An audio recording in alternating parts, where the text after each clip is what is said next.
সবাইকে স্বাগত। আপনারা যারা পরীক্ষা দিবেন আপনাদের পরীক্ষাটি লিখিত হবে। আপনারা যারা সিভিল সার্জন কার্যালয়ে পরীক্ষা দিবেন আমি আবারও বলি আপনাদের পরীক্ষাটি লিখিত হবে। আজকে একটি লিখিত পরীক্ষার প্রশ্ন প্যাটার্ন নিয়ে এসেছি। ইনশাল্লাহ এই প্যাটার্ন থেকে 35 থেকে 40 নাম্বার অনায়াসে কমন পাবেন এবং কি আমি দেখিয়ে দেব কোন কোন বিষয় কোন কোন টপিক থেকে প্রশ্ন আসে। তার আগে বলে রাখি আপনারা যারা পরীক্ষা দিবেন পরীক্ষার প্রশ্ন প্যাটার্ন যেমন থাকবে সেম প্যাটার্নে আমরা একটি চূড়ান্ত সাজেশন তৈরি করেছি। সাজেশনটি নিতে স্ক্রিনে দেওয়া হোয়াটসঅ্যাপ নাম্বার রয়েছে, ইমো নাম্বার রয়েছে, দুটোর মধ্যে যে কোনো একটি মেসেজ করে সাজেশনটি সংগ্রহ করুন। সাজেশনের মূল্য মাত্র 100 টাকা। আমি বলি অবশ্যই প্রত্যেকে সংগ্রহ করবেন। কেন? পরীক্ষার প্রশ্ন প্যাটার্ন যেমন থাকবে সেম প্যাটার্নে আমাদের সাজেশনটি রচিত, সম্পূর্ণ আপডেট একটি চূড়ান্ত সাজেশন। শুধু তারাই আমাদের সাজেশনটি সংগ্রহ করে A to Z পড়ে যাবেন, ইনশাল্লাহ আপনি পরীক্ষায় উত্তীর্ণ হয়ে যাবেন। আমি আবারও বলি যারা পরীক্ষা দিবেন প্রত্যেকে 100 টাকার বিনিময়ে হলেও সাজেশনটি সংগ্রহ করবেন। এই সাজেশনের বাইরে আপনাকে আর কিছুই দেখতে হবে না। ঠিক আছে, আমি মূল কথায় চলে আসি। এখানে লিখিত পরীক্ষা কি, সিভিল সার্জন কার্যালয়ে লিখিত পরীক্ষাটা কি এটাকে বুঝতে হবে। কারক থেকে, এক কথা প্রকাশ থেকে, বিপরীত শব্দ, সন্ধি বিচ্ছেদ, ইংরেজি পার্ট থেকে, প্রিপোজিশন, আর্টিকেল, ভয়েস থেকে থাকবে, ট্রান্সলেট অবশ্যই থাকবে, শর্ট করে একটি প্যারাগ্রাফ থাকবে, তারপরে গণিত, সর্বশেষ সাধারণ জ্ঞান থাকবে। লিখিত পরীক্ষা মানে এতটুকুই, কথা বোঝেন কিন্তু। হ্যাঁ, আমি এখন সম্পূর্ণ প্রশ্নটা সমাধান করে দেখিয়ে দিচ্ছি। দেখেন, প্রথমে রয়েছে কি 1 নম্বরে কারক ও বিভক্তি নির্ণয় করুন। এখানে ফার্স্টটা থাকবে, ফার্স্টটার জন্য আপনাকে 5 নাম্বার দেওয়া হবে। হ্যাঁ, তারপরে 2 নম্বরে রয়েছে বাক্য সংক্ষেপণ করুন। আমি শুধু টপিকগুলো দেখিয়ে দিচ্ছি, আপনারা এগুলো বুঝলে এগুলো অনুযায়ী পড়বেন, আপনাদের জন্য যথেষ্ট। আর যারা বোঝেন না এবং কি কোথায় থেকে সংগ্রহ করবেন, এখানে ওখানে সার্চ করে লাভ নেই। আর শুধু আমাদের সাজেশনটি সংগ্রহ করে আপনি শুধু A to Z পড়ে যান, সকল তথ্য ওখানে দেওয়া আছে, প্রত্যেকটি প্রশ্নের ব্যাখ্যাও সমাধান সহ পেয়ে যাবেন। ঠিক আছে, বাক্য সংক্ষেপণ করুন। হ্যাঁ, এখানে 5টা দেওয়া থাকবে, 5টার জন্য 5 নাম্বার।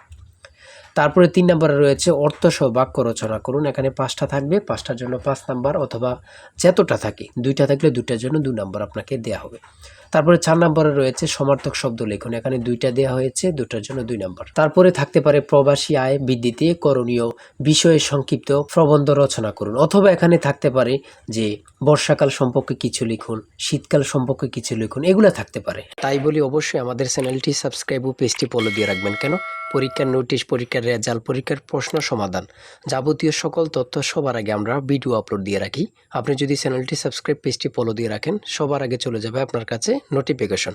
মনে করেন আপনি পরীক্ষা দিয়েছেন, পরীক্ষার প্রশ্ন সমাধান দেখিয়ে দিব, তারপরে রেজাল্টের অপেক্ষা করা লাগবে না, আমাদের চ্যানেলে পেয়ে যাবেন, সকল তথ্য পেয়ে যাবেন এবং কি নতুন নতুন চাকরির তথ্য পেয়ে যাবে। সার্কুলার দেওয়ার সাথে সাথে আমাদের চ্যানেলে আপলোড দেওয়া হবে। আপনি শুধু আমাদের চ্যানেলটি সাবস্ক্রাইব, পেজটি ফলো দিয়ে রাখলে সবার আগে চলে যাবে আপনার কাছে নোটিফিকেশন। তাই অবশ্যই চ্যানেলটি সাবস্ক্রাইব, পেজটি ফলো দিয়ে আমাদের মেম্বার সদস্য হয়ে আমাদের সাথে থাকবেন। হ্যাঁ, তারপরে সংক্ষিপ্ত প্রশ্ন উত্তর থাকবে। প্লুরাল ফর্ম কি, তারপরে নাউন থেকে থাকবে, তারপরে প্রিসিপ ফর্ম থেকে থাকবে, তারপরে ক্যাটল কোন ধরনের নাউন, এগুলো থেকে 4 থেকে 5 নাম্বার এখানে থাকবে। ঠিক আছে, তারপরে এখান দিয়ে রয়েছে আপনাদের পূর্ণরূপ থেকে 2 থেকে 5 মার্ক অবশ্যই থাকবে। আপনারা পূর্ণরূপ দেখে যাবেন। ঠিক আছে, পূর্ণরূপ থেকে অবশ্যই থাকবে। হ্যাঁ,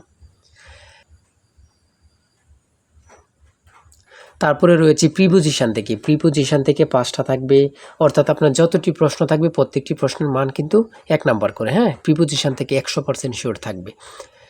তারপর 8 নাম্বারে দিয়েছে write the meaning of following verbs. ঠিক আছে, এখানে 5টা দেওয়া থাকবে, 5টার জন্য 5 নাম্বার। হ্যাঁ, তারপরে থাকবে একটি প্যারাগ্রাফ, শর্ট করে ইংরেজিতে একটি প্যারাগ্রাফ কিন্তু আপনাদের থাকবে। ঠিক আছে, শর্ট করে একটি ইংরেজিতে প্যারাগ্রাফ থাকবে। জলবায়ু পরিবর্তন, এখানে দেয়া আছে ক্লাইমেট চেঞ্জ, জলবায়ু পরিবর্তন, অথবা অন্যান্য প্যারাগ্রাফও থাকতে পারে, ট্রি প্ল্যান্টেশনও থাকতে পারে, লোডশেডিংও থাকতে পারে। হ্যাঁ, এগুলো থাকতে পারে। 5 নাম্বারের জন্য শর্ট করে একটি প্যারাগ্রাফ লিখবেন আপনারা। আমাদের সাজেশনের প্রত্যেকটি প্রশ্নের ব্যাখ্যা ও সমাধান সহ কিন্তু পেয়ে যাবেন। তারপরে গণিত অংশ 10 নম্বরে রয়েছে 500 মিটার লম্বা একটি ট্রেন 30 কিলোমিটার ঘন্টা গতিতে চলছে। 250 মিটার লম্বা একটি স্টেশন অতিক্রম করতে ট্রেনটির কত সময় লাগবে। এখানে কিন্তু ব্যাখ্যা সহ দেওয়া আছে, প্রশ্নটির সমাধান সহ দেওয়া আছে, আপনারা এটা দেখে নিন, দেখে নিলে বুঝতে পারবেন। ঠিক আছে, প্রত্যেকটা অঙ্কের মান কিন্তু পাস করে। হ্যাঁ, তারপরে 11 নম্বরে আরেকটি অঙ্ক দিয়েছে x - 1x = 3 হলে x⁴ প্লাস 1/x⁴ কত। এই অঙ্কটা কিন্তু সহজ। হ্যাঁ, আপনারা যদি বোঝেন এই অঙ্কটা কিন্তু সহজ, এখানে সমাধান দেওয়া আছে, আপনারা দেখে নেন। তারপরে রয়েছে একটি দ্রব্য 378 টাকায় বিক্রয় করলে যত ক্ষতি হয় 450 টাকায় বিক্রয় করলে তার 3 গুণ লাভ হয়। দ্রব্যটির ক্রয় মূল্য কত? এখানে সমাধান দেয়া আছে, আপনারা দেখে নেন। প্রত্যেকটি প্রশ্নের মান কিন্তু পাস করে। তারপরে 13 নম্বর রয়েছে, একটি শ্রেণীতে যতজন ছাত্র আছে প্রত্যেকে তত টাকা করে দিলে মোট 6561 টাকা হয়, ছাত্র সংখ্যা কত ছিল? এখানে অঙ্কটি সমাধান দেওয়া আছে, আপনারা দেখে নিন। সর্বশেষ সংক্ষিপ্ত প্রশ্ন থাকবে, কয়েকটি সংক্ষিপ্ত প্রশ্ন থাকবে। যেমন প্রথমে রয়েছে এটিএম এবং কি টিন অথবা টিআইএন এর পূর্ণরূপ কি? এখানে পূর্ণরূপগুলোর অ্যান্সার দেওয়া আছে, আপনারা দেখে নেন। খ নম্বরে রয়েছে জাতিসংঘের নামকরণ করেন কি? জাতিসংঘ সনদ কবে কার্যকর হয়? কত গুরুত্বপূর্ণ, আল্লাহ ছাড়া কেউ জানে না। হ্যাঁ, তারপরে রয়েছে কোন অক্ষাংশকে মকর ক্রান্তি এবং কোন অক্ষাংশকে কর্কট ক্রান্তি বলা হয়? এখানে কিন্তু উত্তরটি দেওয়া আছে, আপনারা দেখে নিন। 2025-26 অর্থ বছরের প্রস্তাবিত বাজেট কত? বর্তমানে বাংলাদেশের মানুষের মাথা পিছু আয় কত? খুবই গুরুত্বপূর্ণ কিন্তু। হ্যাঁ, আয়তনে বাংলাদেশের সবচেয়ে বড় জেলা এবং ছোট জেলার নাম লিখুন। বড় জেলা হচ্ছে রাঙ্গামাটি, ছোট জেলা হচ্ছে নারায়ণগঞ্জ। জাতীয় স্মৃতিসৌধ ও কেন্দ্রীয় শহীদ মিনারের স্থপতিকে? খুবই গুরুত্বপূর্ণ, সৈয়দ মাইনুল হোসেন হামিদুর রহমান। পদ্মা নদী বাংলাদেশের কোন জেলা দিয়ে প্রবেশ করেছে? বাংলাদেশ ও মায়ানমারকে বিভক্তিকারী নদীর নাম কি? খুবই গুরুত্বপূর্ণ। আইসিসি এবং পিপা এর সদর দপ্তর কোথায় অবস্থিত? দুবাই, সংযুক্ত আরব আমিরাত, জুরিক, সুইজারল্যান্ড। তারপরে রয়েছে 2024 সালে শান্তিতে নোবেল পুরস্কার পেয়েছেন কে? তিনি কোন দেশের নাগরিক? তিনি হচ্ছে জাপানের নিহন হিদানোকিও। তারপরে সর্বশেষ যে প্রশ্নটি রয়েছে, বাংলাদেশের জাতীয় পতাকার ডিজাইনার কে? জাতীয় পতাকার দৈর্ঘ্য প্রস্থের অনুপাত কত?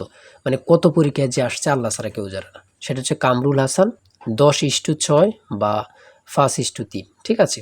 আর আমি বলে রাখি, এই জিসান স্যারের চূড়ান্ত সাজেশন কিন্তু এই নাম্বার হোয়াটসঅ্যাপ ইমো আছে, এই নাম্বারটা হোয়াটসঅ্যাপ আছে, ইমো আছে। দুটোর মধ্যে যে কোনো একটি মেসেজ করে, অর্থাৎ হোয়াটসঅ্যাপে মেসেজ করে সাজেশনটি সংগ্রহ করতে পারবেন, ইমোতে মেসেজ করে সাজেশনটি সংগ্রহ করতে পারবেন। আমি বলি প্রত্যেকে আমাদের সাজেশনটি অবশ্যই সংগ্রহ করবেন। আজকের ভিডিও এই পর্যন্ত। আর অবশ্যই আপনার যে কোনো তথ্য জানতে কমেন্টে লিখুন, সাথে সাথে রিপ্লাই পাবেন। আর অবশ্যই আমাদের সাজেশনটি সংগ্রহ করে A to Z পড়ে যাবেন, পরীক্ষায় উত্তীর্ণ হয়ে যাবেন। আজকের ভিডিও এই পর্যন্ত। সবাই ভালো থাকবেন, সুস্থ থাকবেন। আল্লাহ হাফেজ।